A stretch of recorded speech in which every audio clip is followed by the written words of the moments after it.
सभापति महोदय, जो दिल्ली में घटना घटी है ये बहुत बड़ी दुर्भाग्यपूर्ण है। जो 3 बच्चों की मौत हुई है, अपने माँ बाप को छोड़कर दिल्ली में आए हुए बच्चों की मृत्यु हुई है, इसके लिए कौन जिम्मेदार है? मुझे लगता है कि दिल्ली का कैसा हो गया है हाल, दिल्ली का कैसा हो गया है हाल, क्या कर रहे मुख्यमंत्री केजरीवाल?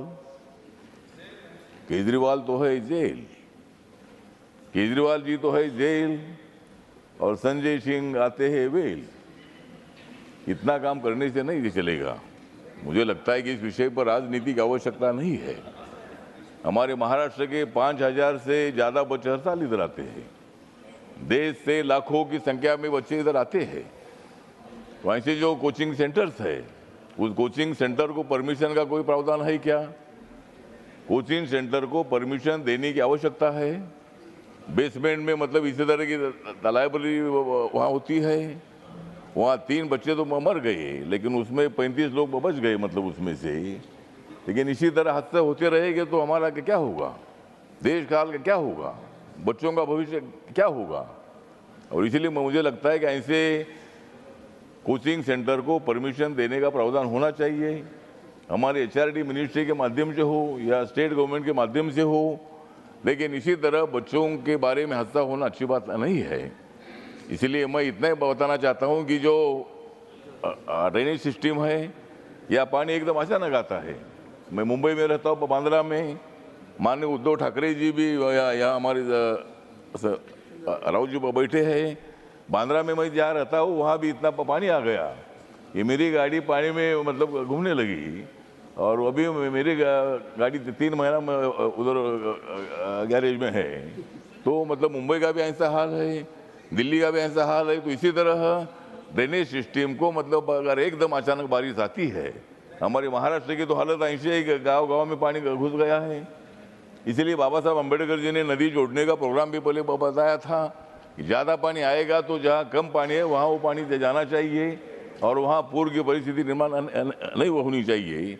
उधर भी ध्यान देने की आवश्यकता है। तो इस घटना जो घटी है उसके बारे में संवेदना व्यक्त करता हूँ, लेकिन जो परिवार जन है बच्चों के, उनके लिए कोई नौकरी देने के बारे में या उनको आर्थिक मदद देने के बारे में भी सरकार ने विचार करने की आवश्यकता है।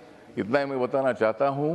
और 3 बच्चों को मैं आदरांजलि अर्पित करते हुए उनके फैमिली के दुख में मेरी जो रिपब्लिकन पार्टी है, रिपब्लिकन पार्टी ऑफ इंडिया की तरफ से हम उनके दुख में शामिल होते हैं। इतना ही बोलकर मैं मेरे 2 शब्द खत्म करता हूँ। जय भीम, जय Bharat. Thank you. Honourable GK Vasan. Sir, a very unfortunate incident has taken in the capital of the country. The parents, sir, throughout the nation are very upset and very scared to send their students outside their place.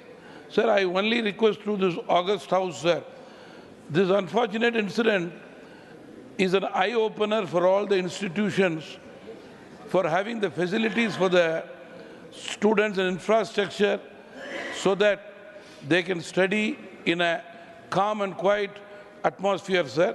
The state governments also should involve in this and 100% see that all the coaching institutions, whether in the city, district headquarters or smaller towns, have proper infrastructure, facilities for our students who are the future of our country. Thank you, sir.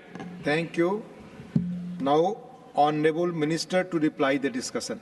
माननीय मंत्री जी, आपका जवाब। उपसभापति महोदय, ये जो घटना हुई 27 तारीख की रात्रि को, इसके ऊपर बहुत सी गंभीर चर्चा इस सदन में हुई है। वास्तव में बहुत दुखद घटना है और इस दुखद घटना में 3 जो बहुत ही होनहार छात्र अपनी जान गंवा बैठे। अब उनके प्रति मैं भी अपनी भावनाएं, उनके परिवार के भावनाओं के साथ सम्मिलित करता हूं, उनको अपनी ओर से श्रद्धांजलि देता हूं। श्रेया यादव उत्तर प्रदेश से हैं, अम्बेडकर नगर जिले से। तान्या सोनी तेलंगाना से हैं, नेविन डेल्विन केरल से हैं। तो ये एक बहुत ही लॉस हुआ, irreparable loss to the families and the nation.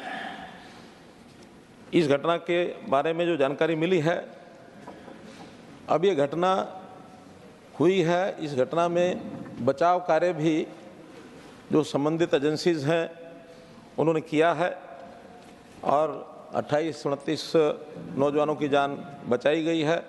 बहुत भयंकर घटना, और बेसमेंट में पूरा पानी भर जाने के बाद उन लोगों को एनडीआरएफ ने, दिल्ली पुलिस ने और भी जो एजेंसीज थी, उसमें एमसीडी के लोग भी रहे होंगे, बाकी भी सब, उन्होंने बचाव कार्य किया। अब इस घटना के बारे में आखिर कोई ना कोई जिम्मेदारी तो फिक्स करनी होगी। आखिर ये घटना हुई है तो क्यों हुई है? घटनाएं कई प्रकार की हो जाती हैं, कुछ नेचुरल हैं, उसमें शायद जिम्मेदारी फिक्स करना बड़ा कठिन होता है। कुछ सामाजिक तौर की घटनाएं होती हैं, कई तरह की घटनाओं की चर्चा यहाँ की गई। कुछ थर्ड पार्टी के इंटरेस्ट होते हैं, वो लोग घटनाओं को करने में इंतजाम देते हैं, लेकिन कुछ ऐसी हैं तो जो सरकार की व्यवस्था की कमी के कारण से घटनाएं हो जाती हैं। मैं समझता हूँ ये सरकारी एजेंसीज जो होती हैं उनकी जो कमी रह जाती है, उसके कारण से जो घटना हुई उसमें से एक ये घटना है। क्योंकि जिस बेसमेंट के अंदर ये कोचिंग सेंटर चल रहा था, आखिर तो उसकी परमिशन ये किसी ने दी कि नहीं दी? एमसीडी बिल्डिंग प्लान बनाती है, फायर डिपार्टमेंट जो है वो उसको एनओसी फायर डिपार्टमेंट का देता है। और जो जानकारी मिली अभी जुलाई के महीने में ही, इसी वर्ष जुलाई के महीने में उनको फायर का एनओसी दिया गया, और उसके बाद शिकायतें हुई, उसके बाद भी उसका इंस्पेक्शन नहीं किया गया, क्योंकि स्टोरेज के लिए वो एनओसी दी गई है, स्टोरेज पर्पज़ के लिए। और बाद में वहाँ कोचिंग सेंटर चलता है, तो बहुत अनुमान लगाने में कठिनाई नहीं होनी चाहिए कि कभी भी इस प्रकार के स्थान पर, ऐसे कोचिंग सेंटर में और कोई घटना ही इस प्रकार की हो सकती है। इससे पहले भी पिछले साल इसी प्रकार की घटना एक मुखर्जी नगर में हुई थी, और मुखर्जी नगर की घटना के बाद कोर्ट में ये केस गया था, और कोर्ट ने जो एजेंसीज थी एमसीडी को खास करके ये निर्देश दिए थे कि आप लोग जितने भी फायर सेफ्टी नॉर्म्स को ध्यान में रखते हुए जहाँ जहाँ जो इस प्रकार के जो भी संस्थान हैं उनके सेफ्टी मेजर्स को ध्यान में रखते हुए इन सब का और एक सर्वे कराया जाए, और सर्वे करा करके और उनके लिए और कोई ना कोई प्रावधान जो है वो किया जाए। ये बात ठीक है। उसके बाद 1120 ऐसे संस्थान हैं जिनको नोटिस इशू किए गए, 2023 में ये नोटिस इशू किए गए।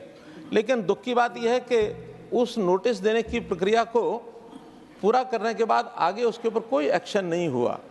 अगर समय पर ये सब एक्शन ले लिए जाते, पहचान कर ली गई है कि ऐसे स्थानों पर नोटिस देने के बाद वहाँ कोई कार्रवाई कर दी जाए, तो शायद ये इस प्रकार की घटनाओं से बचा जा सकता था।